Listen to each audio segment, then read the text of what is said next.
मसीह के नाम से सबको जय मसीह की। आज का वचन है पहला भजन संगीता, उसका पहला वचन।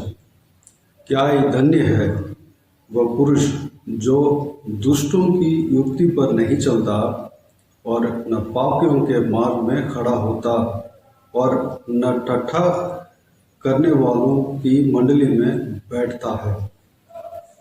मेरे प्रियो, धन्य व्यक्ति कौन है? आशीषदायक व्यक्ति, जो परमेश्वर से आशीष पाने वाला व्यक्ति, उनको धन्य व्यक्ति कहला जाते हैं। कल के दिन में हम धन्य व्यक्ति क्या करता है उस विषय के बारे में हमने देखा।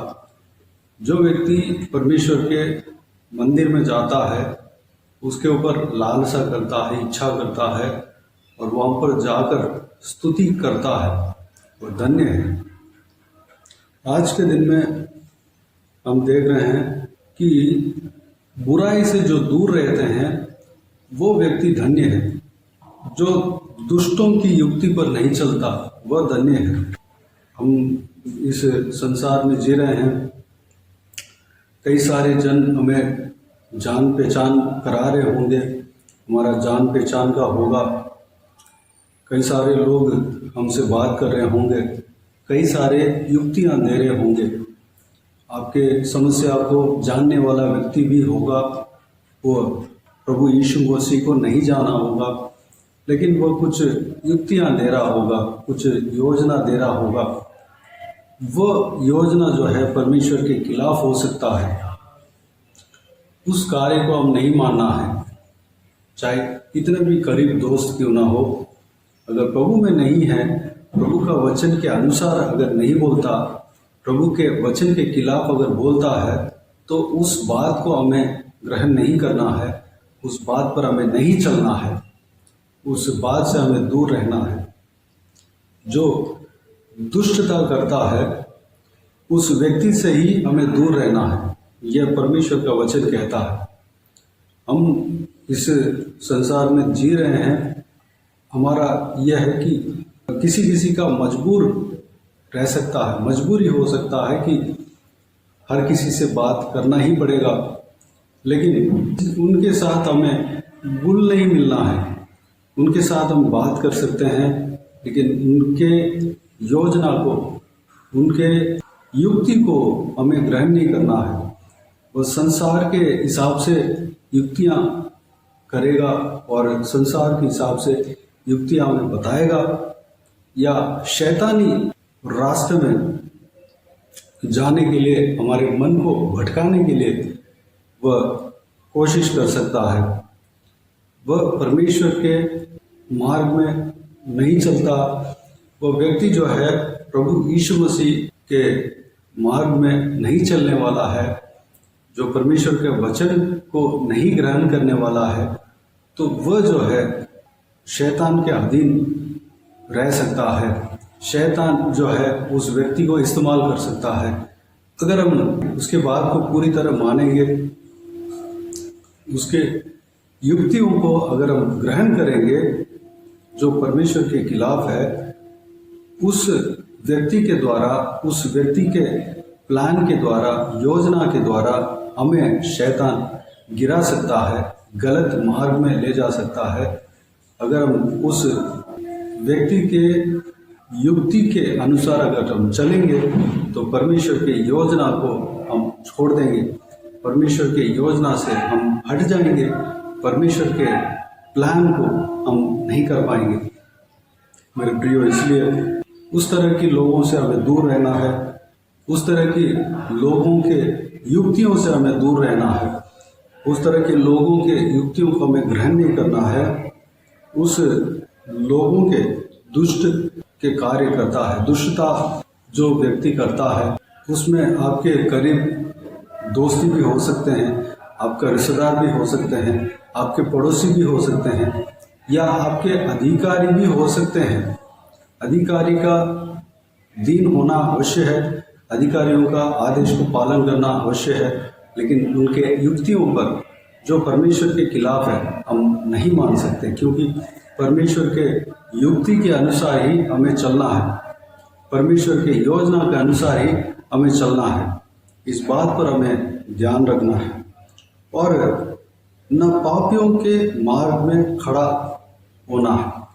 पापियों के मार्ग में खड़ा नहीं होना है। जो व्यक्ति पाप करने को जाता है, उदाहरण नशे करने के लिए जाता है, तो उनके साथ हमें नहीं जाना है, उनके मार्ग में हमें नहीं चलना है, उनके मार्ग में खड़ा भी नहीं होना है।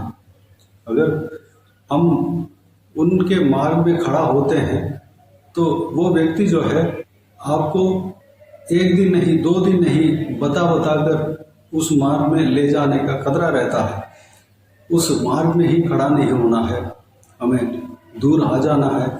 हमारे काम है परमेश्वर के मार्ग को अपनाना। जो पाप करते हैं उस मार्ग में हमें खड़ा नहीं होना है। अगर खड़ा होते हैं तो हमारे नाम के बदनाम होगा और हमारे कैरेक्टर में लोगों के नज़र में कमी पाया जाएंगे। हम भटकने का चांसेस भी रहता है। हम पापियों के मार्ग में खड़ा नहीं होना है। हम बात करना, उनसे बात करना, उनसे हाय हेलो करना, ये तो एक इस संसार के जीवन हम जी रहे हैं, तो वह मजबूरी के कारण अगर हम कर रहे हैं तो भी जब वह शाम को नशा करने के लिए जाएगा तो उस जगह पे आपको खड़ा नहीं रहना है। या कोई भी नशा करने के लिए जाएगा या कोई भी गलत काम करेगा या करने के लिए जाएगा, उस जगह पे उनके साथ खड़ा नहीं होना है, हमें दूर रहना है। हमें परमेश्वर के मार्ग में चलना है, हमें सेपरेट रहना है। सेपरेट यानी कि परमेश्वर के लोग जहाँ पे खड़े होते हैं वहाँ पर हमें खड़े होना है। परमेश्वर के डरवे जहाँ पर खड़े होते हैं वहाँ पर हमें खड़े होना है। परमेश्वर के लोग आपकी जगह पे नहीं हैं तो आपको अकेला खड़ा होना पड़ेगा। आपको उन लोगों से दूर रहना पड़ेगा। आपके दोस्त अगर आपका बात को नहीं मान रहा है, जो नशे में वह डूबा हुआ है, लत लगा हुआ है, तो आप उसको सलाह दे नहीं पा रहे हो या सलाह देने के बाद भी वह उस सलाह को ग्रहण नहीं कर पा रहा है, वह आपको उसके साथ ले जा रहा है, तो उसके साथ हमें जाना नहीं, उस मार्ग में हमें खड़ा नहीं होना है। ये नशा जो है, मैं एक उदाहरण दे रहा हूँ, ऐसे कई पापे हैं जो कि लोग करते हैं, इस दुनिया में, इस संसार में करते हैं। उस जगह पे हमें खड़ा नहीं होना है, उस मार्ग में हमें खड़ा नहीं होना है। जो कहीं कहीं एक पर्टिकुलर पाप के लिए एक नियुक्त जगह रहता है, वहाँ पे भी हमें खड़ा नहीं होना है। अगर प्रार्थना करने के लिए खड़ा होंगे तो वह अलग बात है, वहाँ पे हमें खड़ा नहीं होना है, वहाँ से हमें दूर रहना है। तीसरी बात, जो टट्टा करने वाले हैं उनके मंडली में नहीं बैठना है। जो लोगों को टट्टा करते हैं, निंदा करते हैं, दूसरों का मजाक उड़ाते हैं, तो उनके मंडली में हमें बैठना ही नहीं। परमेश्वर का वचन हमें मना करता है। अगर हमारे साथ, हमारे ऑफिस में, हमारे काम के स्थल में जो सगे कर्मचारी हैं, वो लोग आपस में कुछ बात कर रहे हैं, दूसरों का टट्टा उड़ा रहे हैं, मजाक कर रहे हैं, तो हमें उनके साथ बात करने से हम थोड़ा दूर रहना है। अगर जानबूझकर उनके मंडली में जाके बैठने से हमारे मुंह भी खराब हो सकते हैं, उस पाप में हम शामिल हो सकते हैं, उसमें भागीदार हो सकते हैं। हमें उस पाप में नहीं पड़ना है, दूसरों को टट्टा निंदा नहीं करना है। वो अगर हम बैठते हैं, अगर हम दूसरों को टट्टा करने वालों की मंडली में बैठते हैं, तो वो लोग जब किसी बात पर, दूसरों के बात पर हंसते हैं, तो हमें भी उस पाप में शामिल अपने आप हो जाएंगे, क्योंकि हमारे अंदर से भी हंसी आएगा और हम कंट्रोल नहीं कर पाएंगे। इसलिए वहाँ पर नहीं बैठना है, वहाँ से हमें दूर रहना है। दूसरों को टट्टा करना, निंदा करना, मजाक उड़ाना, ये सब अच्छी बात नहीं है, परमेश्वर के खिलाफ की बात है।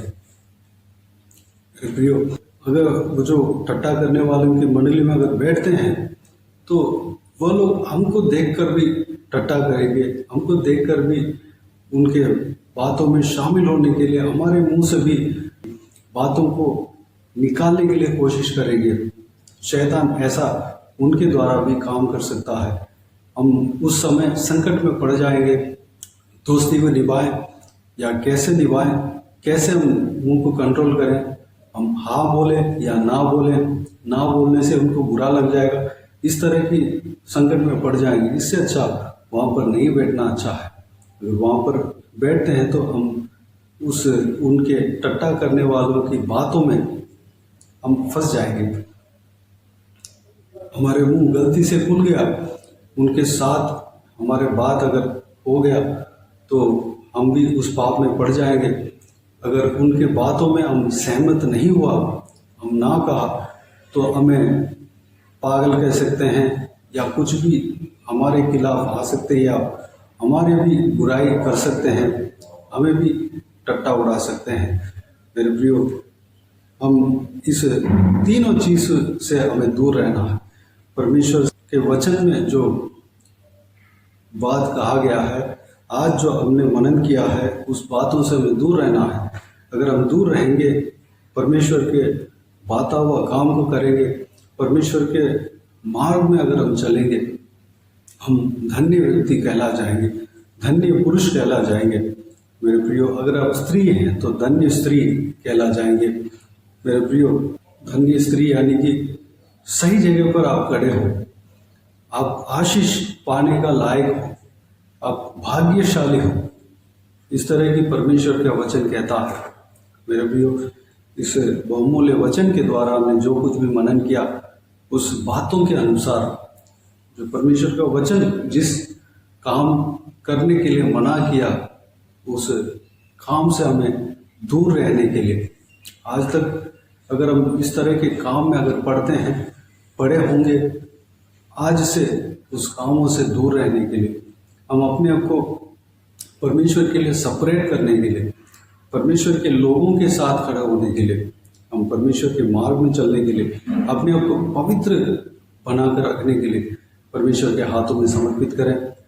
आइए हम प्रार्थना में जाएं। स्वर्गीय पिता, दयालु परमेश्वर, आपको धन्यवाद देता हूँ आज के इस आपके बहुमूल्य वचन के लिए। आपको धन्यवाद देता हूँ परमेश्वर, बीते हुए दिनों में हमें संभाला, बचाया, सुरक्षित रखा। आपको धन्यवाद देता हूँ आज के दिन में जो आपके बहुमूल्य वचन के द्वारा हमने जो कुछ भी मनन किया, जिस मार्ग में नहीं चलना है, जिनके साथ हम नहीं मिलना है, जिनके मंडली में जाकर नहीं बैठना है, हालेलुया, जिन लोगों का युक्ति को ग्रहण नहीं करना है, ये सारे बातों को हमने मनन किया है परमेश्वर। उस बात के अनुसार हम अपने आप को सुधार लेने पाए परमेश्वर, हम अपने आप को पवित्रता में बना रखने पाए, हम पवित्र मार्ग में चलने पाए पिता।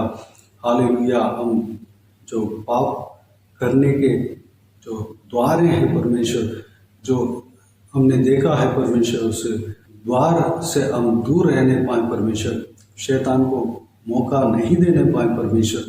अनुग्रह देना पिता, हम सही मार्ग में चलने पाए, आपके मंडली में बैठने पाए, आपके लोगों के साथ हम रहने पाए, हम आपके साथ रहने पाए, अपने आप को सेपरेट कर रहने पाए परमेश्वर। पाप में हम शामिल नहीं होने पाए, हमें सुरक्षित रखना। हम अगर मजबूरी में हालेलुया इस दुनिया के लोगों के साथ रहना पड़ता है, लेकिन परमेश्वर इस पापों में हम शामिल नहीं होने पाए, भागीदार नहीं होने पाए परमेश्वर, हम अपने आप को अलग करके रखने पाए।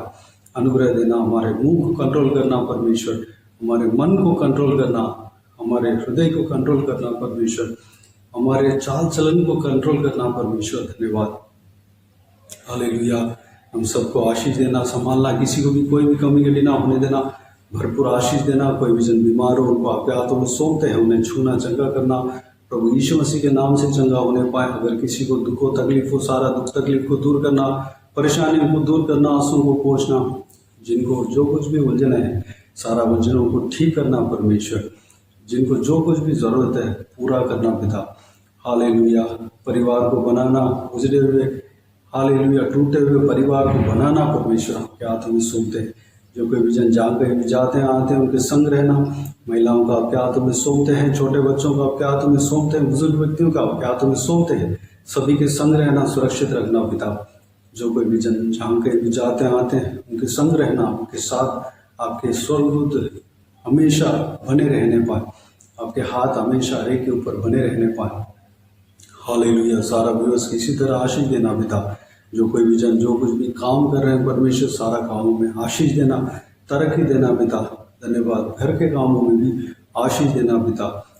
ये सारा दुआ प्रार्थना को सुना, ग्रहण किया, धन्यवाद देता हूँ। सारा दुआ प्रार्थना को प्रभु यीशु मसीह के नाम से मांगते हैं। सारा आदर महिमा जलाल आपको मिलती रहे। आमीन आमीन। प्रभु यीशु मसीह के नाम से प्रभु यीशु मसीह का आशीष और अनुग्रह हम सभी के ऊपर बने रहे। आमीन आमीन। मेरे प्रियो, इस चैनल को सब्सक्राइब करें और शेयर करें। अगर किसी को भी प्रार्थना का विषय हो तो डिस्क्रिप्शन में दिए हुए नंबर पर कॉल करके प्रार्थना करा सकते हैं। हम आपके लिए प्रार्थना करेंगे। आप अपने व्यक्तिगत प्रार्थना में हमारे लिए प्रार्थना कीजिए। इस सेवकाई के लिए, इस सेवकाई का उन्नति के लिए, इस सेवकाई में जुड़े हुए हर एक जन के लिए, हर एक आत्मिक उन्नति के लिए, तरक्की के लिए, आत्मिक आशीष के लिए, संसारिक आशीष के लिए, पारिवारिक आशीष के लिए प्रार्थना करें। प्रभु यीशु आप सबको आशीष दे। इस सेवकाई के द्वारा परमेश्वर आपके जीवन में कार्य किया हो वो भी हमें बता सकते हैं, ताकि हम सब मिलकर परमेश्वर को धन्यवाद दे सके, महिमा कर सके। प्रभु यीशु आप सबको आशीष दे। आमीन आमीन।